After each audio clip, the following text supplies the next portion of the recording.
Chicken এবং আলু দিয়ে পাকোড়া বানাই। চিকেন, আলু, গাজর। প্রথমে করেছি আলু, তারপরে পেঁয়াজ,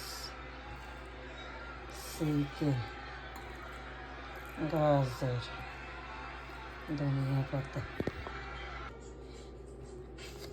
সাথে দিয়েছি একটা ডিম, লবণ এবং সরিষার তেল।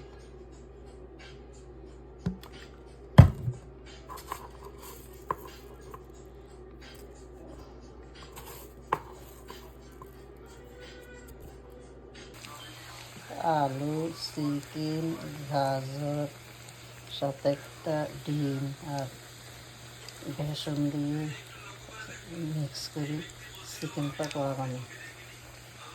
অনেক ইয়ামি।